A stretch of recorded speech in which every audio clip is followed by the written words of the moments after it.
Welcome, everybody, to the Art and Science of Complex Sales. How the heck you doing? My name is Paul Fuller, and today's guest is me. I am going to be diving into some work we've been doing on the state of B2b sales.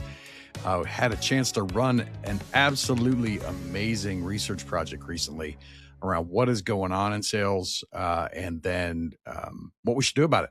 And so I'm going to talk a little bit about that, dive in. So get ready, hold on to your hats, and let's get started. So this research project was a blast. It was a ton of fun. We got a chance to dive in with sales experts from around the world. Let me tell you a little bit about the reason why we did it. Have a mission here at Membrain. We're really focused on one thing, and that's elevating the sales profession. And so to do that, we need to understand what's going on in the realm of sales. And I was a part of a roundtable, I don't know, about 6-7 months ago. And it kind of got me a little bit ticked off. I was listening to a lot of heads of sales organizations and revenue organizations out there talking about all the things that they were going to be doing with their technology stacks and all of the things that they were going to be doing to solve the rep problem, not being able to scale their reps or not being able to have effective reps. And it got me a little bit ticked. I was thinking we're trying to, rather than investing in people, we're trying to hack our way to success. And I wanted to see if that was really what was going on out there in the world of sales. So what we did is a couple things. We dove in and I did an awesome meta-analysis on a lot of the sales literature out there in terms of, what's happening in terms of win rates and all that. There's a bunch of that. You go out and you search for it and you can probably find 50 different sources. I took about 25, 26 of the high confidence sources that I have and that I've been following for a long time, brought them together and did an analysis of really what's going on.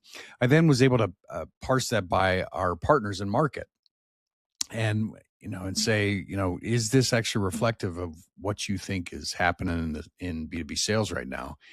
And I got some great feedback. And the interesting thing was the only people that agreed with what I had found based on that meta-analysis are the people that worked exclusively in SaaS. That really were focusing on high enterprise SaaS stats. And I went back and I looked, and most of the information out there is really targeted around that. It's understanding, enterprise selling and software as a service. And so I wanted to dive in and get another angle on that. And I thought, who better to do that than the experts that are working with companies every single day across all avenues of sales to understand what's really going on in the world of B2B. So we started a research project and we had some great results, had sales experts from around the world that are working with companies anywhere from 5 million to 250 million to in the billions. So all the way from small to enterprise. And this research that we're talking about, I was pretty humbled by the response. It represents over about 12,000 career engagements that these sales trainers and experts and consultants have had across their careers. Roughly 800 to 1,000 active engagements and an average of 24 years in market of experience from the sales experts. And the interesting thing is we were able to really dive in and figure out where everybody was working. High level of manufacturing. So 74% of the experts were working in manufacturing, technology, SaaS, professional services, distribution logistics, financial services, healthcare, life sciences. So we got a broad spectrum of anybody that's dealing with a sales motion, right? So that was nice to be able to dive in. Most of the responses are from organization or from experts that are working with organizations that are 5 to 250 million. So it does focus more on the you can call it the SMB up to the small enterprise, but it's that's where these results came in. And so the other thing that I looked at in terms of what's going on in the world of sales, so we looked at the meta-analysis, we then got a research project across all these sales experts across the world and got that. And the other thing is really the background noise. What is going on in the world overall that is directly tied to sales? And I'm not talking about market. I'm talking about some core issues that we're facing societally. So I'm going to talk about those now. There's three of them that are massively impacting sales, and we can look at it directly, correlationally, and directly causationally. The first is trust. So societally, we are in a massive decrease. We've had a massive decrease in institutional trust over the course of the past 50 years. I actually have stats on from 1964 to now. We have seen it's gone from a 74% had institutional trust, and this is mainly in the U.S., down to about 20% or less have trust in their institutions. And that's on a broad spectrum. So if we're talking about you could be talking about corporations, you can be talking about government, you can be talking about any of this banking, financial, any of the systems that we operate. This is a broad thing around, do we trust the people we're working with in the systems? The answer is generally no, right? On a mass level. And correlated directly to that has been a massive increase. There's two things that correlate directly to that. Number one is a massive increase in anxiety and indecision across society. So anxiety, there's been more, just in the past 30 years, it's been more than a 50% increase in reported anxiety across society. And that is official anxiety disorders, right? And the U.S., you can look at everything from our prescribed drugs to deal with anxiety, to self-reported anxiety, to anxiety disorders. It goes across. So it's a low trust society, high anxious society, and high indecision society. If you look at the number of decisions we have to make on a daily basis, people are finding it harder and harder to make those accurately. That's one of the reasons why they're turning to AI to make it for them. And this comes from a place of informational overload. So I long time ago, I did the study of communication, and it was my profession for a while.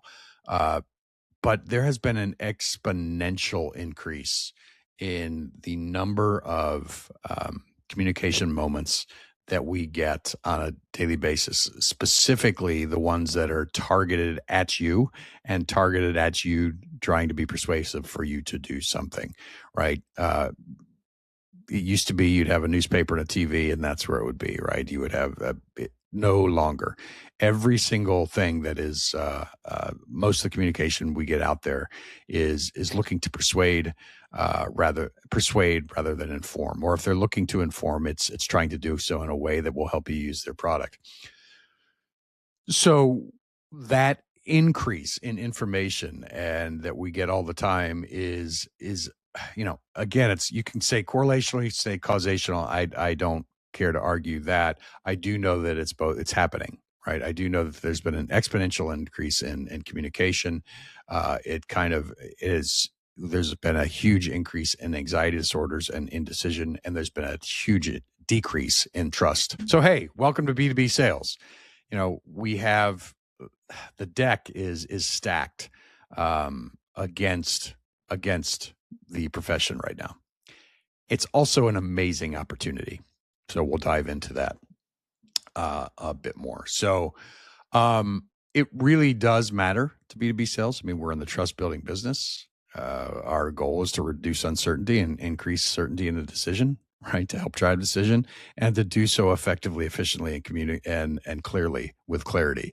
So we're fighting an uphill battle. And I'm not sure many people have really understood what that uphill battle has meant to the sales profession. So let's dive into that. Like, what are the absolute stats in terms of what's going on? And this is both from the meta-analysis I did, as well as the direct report, and from the mouths of the sales experts. So there's been a quota attainment collapse. And you can argue that maybe leaders are being ineffective at setting quotas. But from 2012 to now, we've seen about a 74% quota attainment down to about a 28% quota attainment around people that have been polled. This data is mainly from the SaaS side.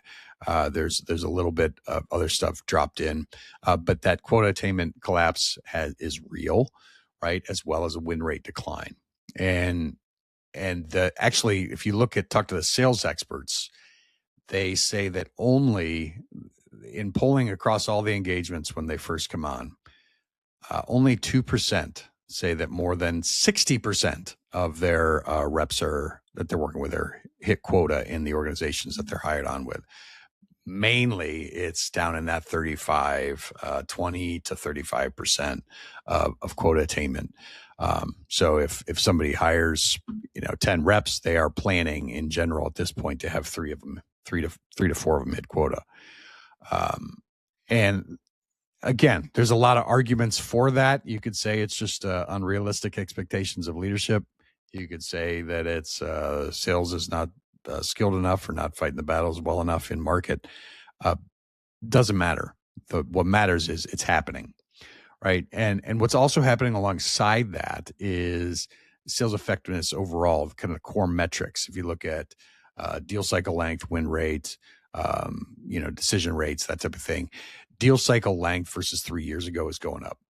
More than 80% or 80% exactly, actually, of the sales experts in market or across all the manufacturing, SaaS, everything are seeing deal cycles longer than 3 years ago, with win rate trends going down. So nearly 85% are seeing them either dramatically lower or slightly lower or remaining consistent with that deal cycle length. So win rate trends are going down still, deal cycle lengths going up, and the buying complexity has increased. So number of decision makers is increasing.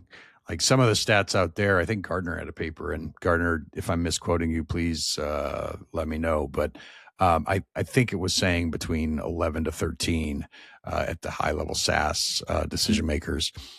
We're finding in this study when we're looking at organizations 5 to 250 million and then they're selling up into organizations they're working with between 3 to 7, and they're seeing that increase across all levels. So that's the number of people involved. And then the declining institutional trust I believe it's causational to that number of people involved.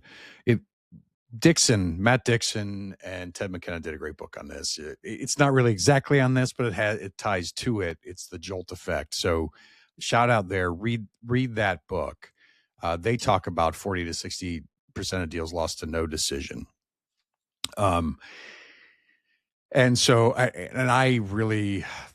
what I've seen in market, it's not necessarily no decision, it's indecision, right? We have not either qualified and then shown value enough, but we're also not being able to drive decision facilitation across broad spectrum. So low trust environments, highly anxious people, they're separate from each other, so they're not in the same room. And so you're trying to coordinate decisions across a much more a lower trust environment, but a much more broad, expanded geographical footprint in general as well. Used to be that you'd be calling on an enterprise, and Sam, Dick, and Harry would all they'd be at least in the same building, and they can get together, and you can have them in, and you can go sit down and visit. Now you're lucky if you have them, if they even have a building at all, and generally a lot of people are working in their homes, pretty isolated. So that all ties together, and it's painting a picture that it's a tough one, right? It's actually a very good opportunity for the teams that are going to perform well in this. And I have some recommendations on how to perform well. One of the things we've seen that does not correlate to increased effectiveness is just broad tech adoption. And so I'm a tech vendor. Membrain sells a B2b growth platform. We see ourselves as really an amazing business process engine that can help you define and empower the right business processes among your team. But that being said, tech adoption has not solved these problems. And it's not solved these problems in mass. And I'll give you some really hardcore stats on that. From 2011 to 2025, we have had a massive exponential growth in the marketing technology landscape. Massive, right? We are now at more than 15,000 MarTech and sales technology companies in the market, and that's growing exponentially, right? With AI, it is growing very, very, very fast. We have a lot of niche solutions that are trying to solve very niche problems. We have a lot of broader solutions. We have a lot of plugins. And people are trying to put together tech stacks that actually empower. But if you look at the tech adoption and the tech budget, it goes up and to the right, right? There is a very steep curve up and to the right on the amount of tech that goes into organizations and the amount of tech that people are leveraging, as well as their budget. That is correlated with a down and to the right impact on sales, and it just is, right? And I'm not blaming the technology. In fact, I think technology is a wonderful thing. What I am blaming, and what I do believe, is that a lot of times the sales leadership has outsourced their leadership and their vision and their ability to execute and dive in and work with people and grow them to technology in a way that is not helpful. And we see that, right? If you just look at, again, just the flat out win rates. If win rates, if tech adoption modeled win rates, we would be winning at a much higher rate than ever before as a B2B sales industry, because again, tech adoption is up and to the right.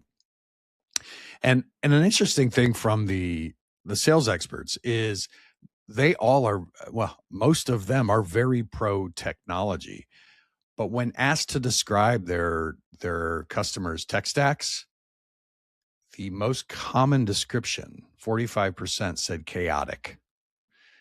That's not a good thing, right? That's not a process-based, empowering technology stack that can help your reps sell better.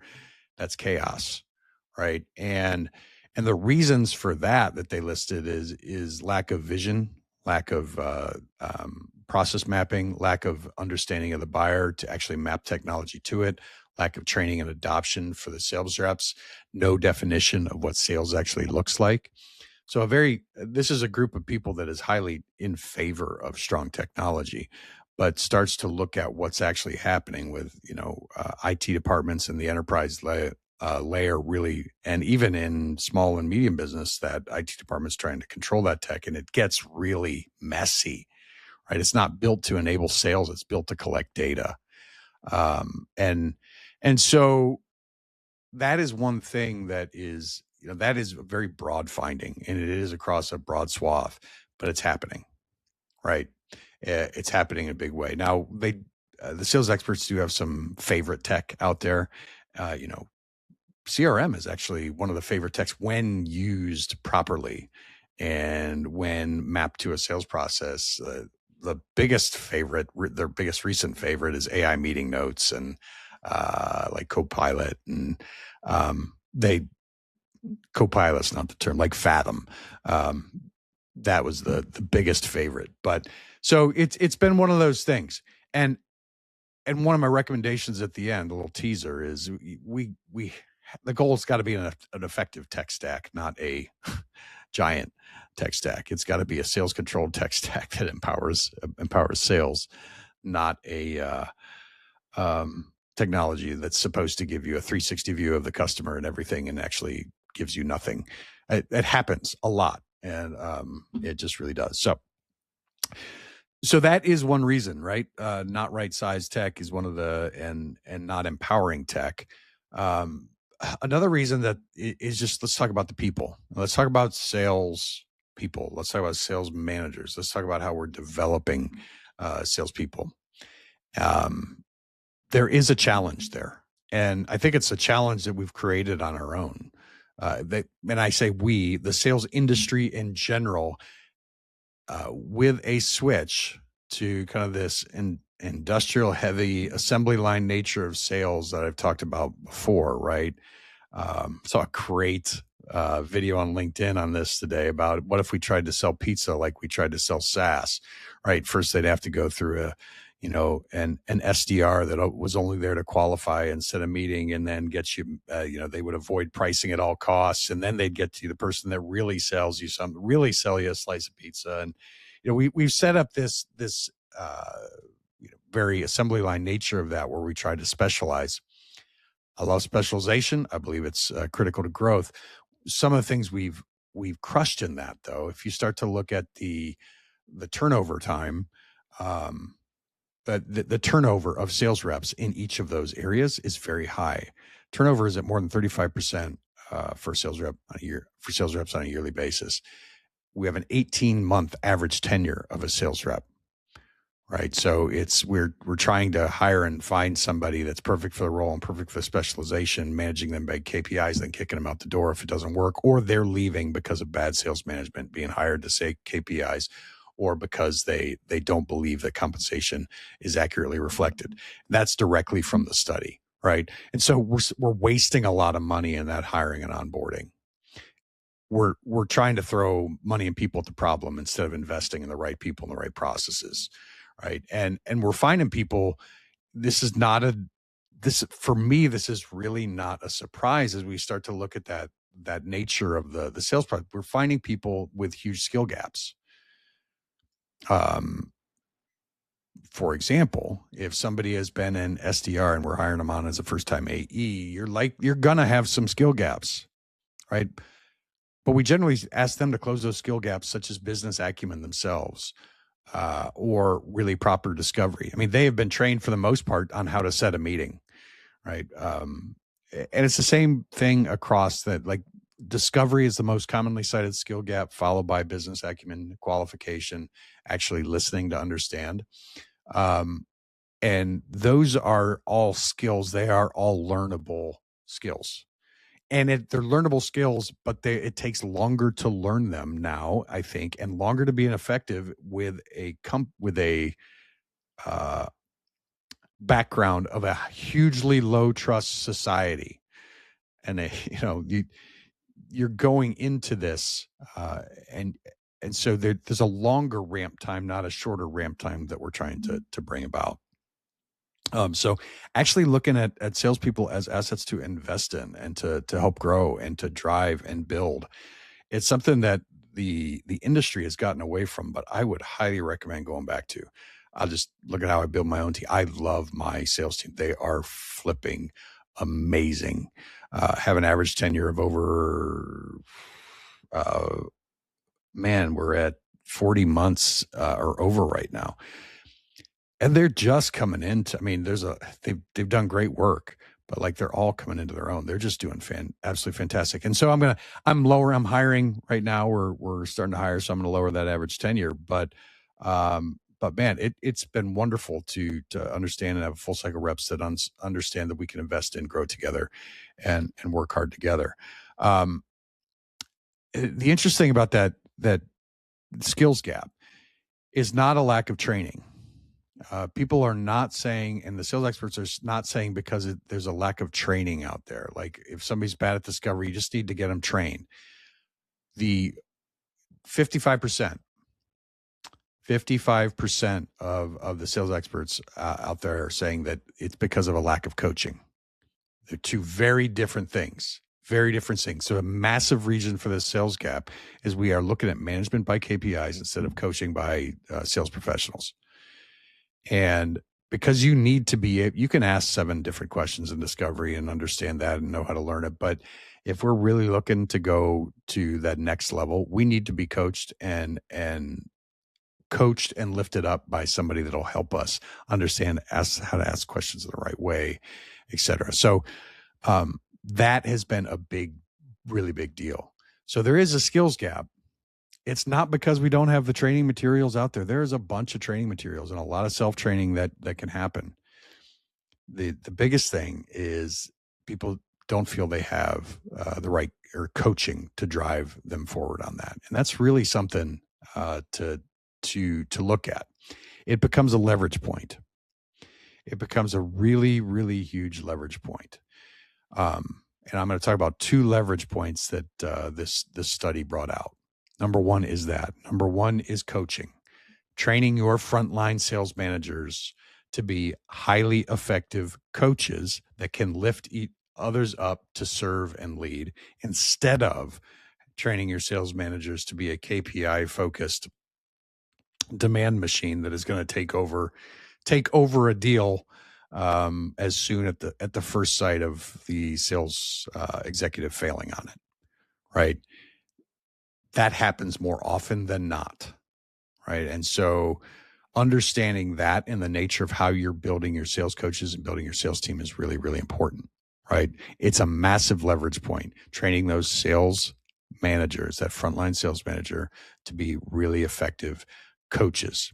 And you know somebody's a really effective coach when you start to win games, and the coach can be on the sideline and not actually be on the sideline, help calling the plays, but not necessarily need to be the one in the action. Right. So really look at that. The second thing that's a big leverage point, and more than 90, well, it is exactly 97% of the sales experts out there define this as more important than it was 5 years ago, is the ability to have a sales process and framework and foundational methodology. There was a couple of reasons for that. So let's just talk about sales methodology, brief definition of that. Let's talk about it as a shared definitional process of what we need to do, what we need to learn from a customer, and how we speak to a customer, and what we believe sales is. I mean, really quickly and easy, a good way to define that, right? And there's a lot of 4-letter methodologies out there, or 9-letter, or whatever you want, right? But it really is, what is our standard way to uncover pain, uncover impacts, relate that to what we do, help provide understanding and leadership towards a yes or a no. Then there's also a process, and a process is, what are the certain steps that we need to do internally, to work internally as well as externally well, to ensure that this is a smooth functioning sale that gives us, one, the best chance to succeed, and also gives us the best chance to serve them well as a customer after they come on. So 97% of sales experts say it's more important, and they gave a number of reasons. Number one is back to the coaching. If you don't have a shared methodology, if you don't have a shared process, you can't necessarily coach. You start to reinvent the wheel every single time, right? You don't have any expertise to go back to, or any foundational principles to go back to understand where you're good and where you're bad. Second reason that they gave was AI. And that surprised me, but looking back, it shouldn't have.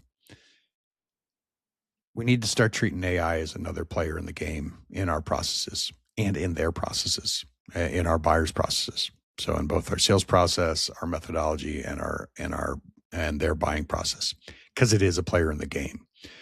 AI best operates within context, within really tight instructions, that it's able to understand the instructions and then go out and execute and perform really well. A sales methodology and process give that, right? You can train and upload your methodology and process to AI, and it'll take you about 15 minutes. Maybe it'll take a lot longer, but it can understand it, and it can start to talk in context. And then when you start to deliver that into a process, it can actually start to add value at every point of the way that can enhance a sales rep. The third area that they felt was really important was the human-to-human connection, right? And a sales process and methodology.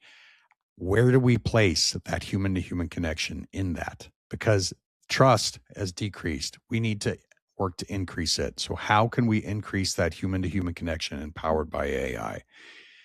So a process helps you do that. A methodology and framework help you do that effectively, and it helps you map everything.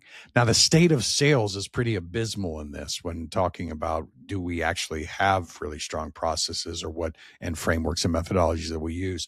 The answer is generally no, and the answer is also generally no, and this is directly from the sales experts. People do not hold reps accountable to that process to drive results.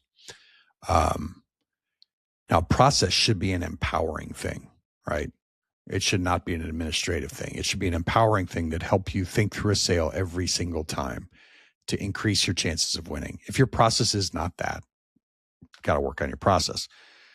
But it is one thing that absolutely is a leverage point in increasing your effectiveness now more than ever. And, I have conversations about this every day, in that. And it is what people react to negatively, and I even react to negatively, is a process that is so stringent and strict that it doesn't help a salesperson actually leverage their sales skills. That all it is, hey, you need to do these 7 things every single time. That's a bad process. A good process has milestones, stages, steps, and milestones. It's what we're searching for. It's the information we have to gather. And it's also the impact that we need to make for our clients. But it allows them to be empowered enough to actually think through a sales process to come to the best outcome every time. We want to have teams that can do that well, right? That's leadership. That's self-leadership. That's empowering somebody that doesn't need to be a bot. Your sales rep should not be your AI bot. Your sales rep should be the person that can think outside that box, understand the sales process, support their thought process, and enable them to succeed. All right. Well, so those are some major leverage points. And the coaching and the process go hand in hand. So if you don't have one, don't expect to have the other one, and to get better. And it brings me to my recommendations. And so this study, I will get you a ton of information on this study. I'll give you the study itself. I'll send it to you. I'll put the link down here. You can sign up or you can download it. It's a great study. It was fascinating. I learned so much. And I hope you do too. I hope you really, really get some great information out of it. The recommendations, these are mine from the study. And again, I hope they're powerful for you and they stick and really help you. The first one is really, we need to start thinking of, and I would encourage you to start thinking of sales as an operating system. Build yourself a sales operating system from start to finish. Map that out, understand it, feel it. What I mean by that is all the way from how we're hiring reps and onboarding them, through how we're coaching, to how we're running our prospecting and pipeline, to how we're running our accounts, to how we're growing accounts and serving. So that whole thing, right? What is your there's going to be sub processes within it, but what is your core philosophy on that motion? What are the sub processes that are part of it? What is your core methodology for all of it? Like, you should be able to speak the same language across all elements of that. So start thinking about that as a sales operating system. Now there's subsets of that, and I'm going to go through sets of recommendations that are subsets of that. The first 3 actually they're personnel based and tied together. So you want to get ahead of the game. Think of it this way. You need to be able to fix your onboarding and do it fast. So if you're in the hiring motion, you have to fix that and do it fast. And the other 2 parts of this are really critical. You need to work to develop your managers and the coaches, and you need to develop systems to help those frontline managers be excellent coaches, not just manage KPIs. So what does that look like? So again, this is my opinion on what that looks like. But if you don't have a sales forward process, if you still have HR running your sales onboarding, I think you're in the wrong spot, right? You need to have a sales forward process that understands the core things that we need to do in sales, that outlines that can be tweaked, developed every single time. It should be documented. They should have documented coaches. They should have documented sales buddies, so to speak. They should have a specific time with the CEO and clients. You should document this in a big way. Why? Well, it increases your chance of success simply by having that process, but you can also make tweaks and understand the onboarding process. Why do I think sales needs to own it? Sales needs to own it because it's a part of your sales operating system. It's a different ballgame. You're not hiring just a standard employee. You want to hire and onboard an excellent salesperson. And there are differences to that onboarding. There's been whole books written about it. I'm going to do a webinar on it in the near term with a good friend of mine, Walter Crosby. This is something that needs to be paid attention to. And along with that, and included in that, your managers should be developing, your frontline managers should be developing that sales coaching relationship from day one with your sales reps.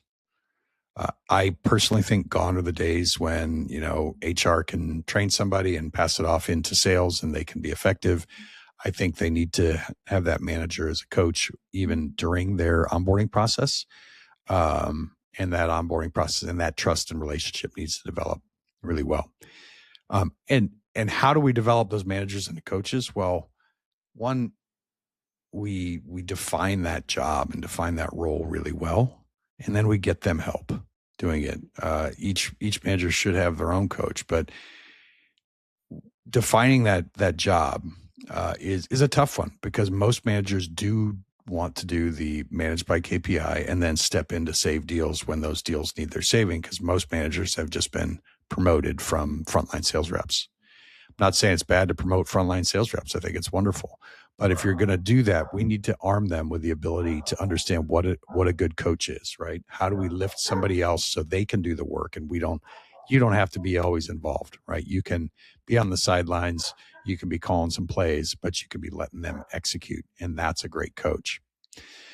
A great coach has systems and structures to do that.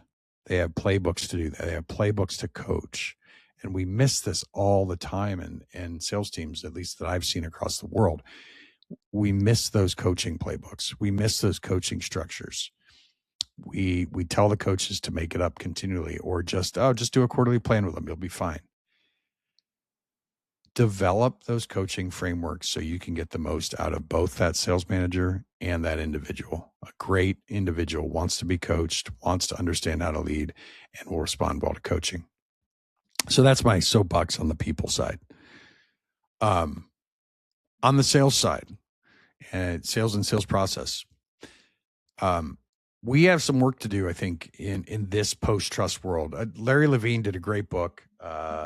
It's called Selling in a Post-Trust World. Larry, I think I got the title right.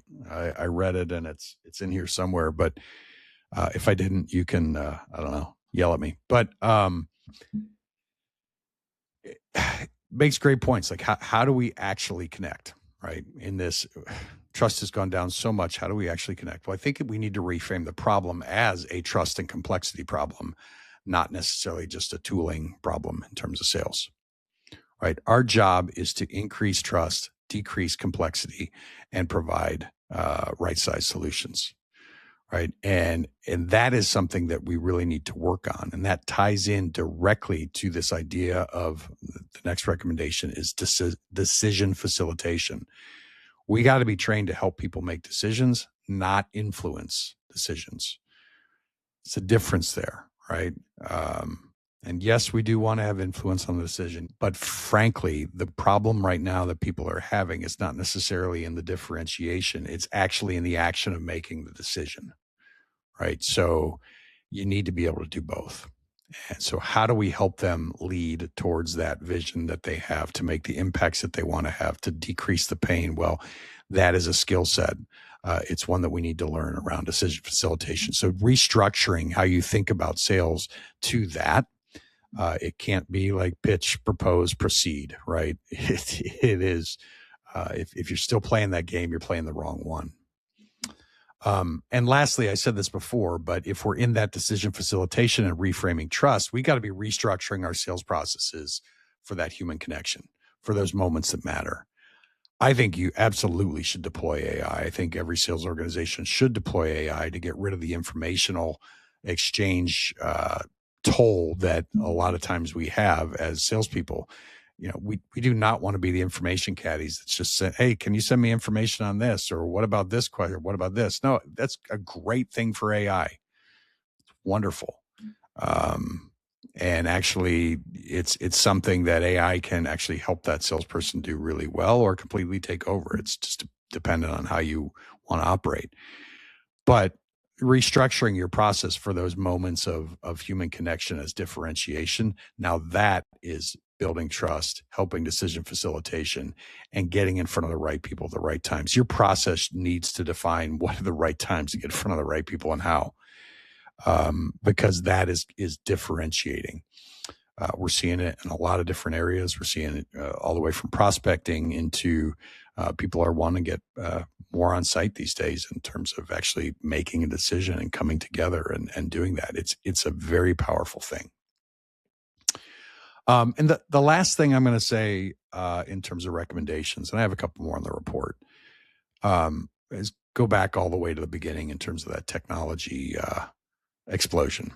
So we have seen, like I said, a decrease in sales skills, a decrease in sales results overall with this massive increase in technology. Again, you make the decision whether that's correlated or caused. I think it's a bit of both. And lastly, here's the last recommendation I'm going to give. And it's going back to previous area in the study where we looked at the explosion of technology. Rationalize your tech stack and do it in this way. What works? And when you're looking at what works, what helps us increase, do things like increase trust, decrease sales cycle times, increase our process rigor and help that we're giving in sales so sales can act at leadership, increase our win rates, and look at things that help and strip the rest, right? You need to rationalize your tech stack around that. What helps you win? If you're going to end up getting into adding point level solutions that don't do much for you except cost you money and confuse your reps. Anyhow, so thank you so much. Thank you so much for tuning in today. Sorry about the voice. It's been absolutely crazy lately. I've been coughing and hacking, but all right. Hey, we're still shining bright. Let's get out there. Let's sell well. Hopefully this report is helpful. Download it, check it out. If you want any discussion on it, just reach out to me. I'm happy at any given time to talk with anybody about this and what it means to sales and what's your opinions on. I may be completely off on this stuff, but I did a lot of research to back it up, but I'd love to talk it through. Thank you so much for tuning in. As always, please do the liking, the subscribing, the sharing, the clicking, that type of stuff, and absolutely keep shining bright and have an absolutely amazing day. We'll talk to you soon all.